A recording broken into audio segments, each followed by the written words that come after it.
महाराष्ट्र राज्य मंत्रिमंडळात समावेश झाल्यानंतर इंद्रनील नाईक यांचे पुसद नगरीत भव्य स्वागत।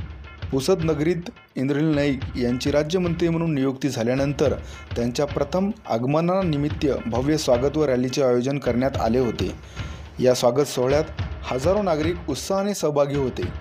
स्वागत सोहळ्यात फटाक्यांची आतिषबाजी, पुष्पांचा वर्षाव आणि ढोल ताशाच्या गजरात इंद्रनील नाईक यांचे आगमन झाले।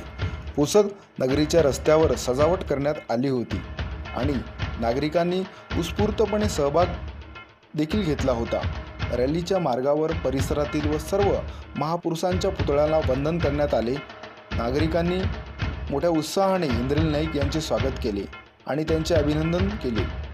रॅलीच्या निमित्ताने पुसद नगरीत उत्साहाचे वातावरण होते आणि हा एक दिवस ऐतिहासिक क्षण ठरला। या प्रसंगी इंद्रनील नाईक यांनी आपल्या भाषणात पुसद नगरीच्या जनतेचे आभार मानले आणि आपल्या कार्यकाळात जनहिताचे निर्णय घेण्याचे आश्वासन दिले। त्यांनी सांगितले की पुसद नगरीच्या विकासासाठी ते सदैव तत्पर राहतील आणि जनतेच्या अपेक्षा पूर्ण करण्यासाठी प्रयत्न करतील।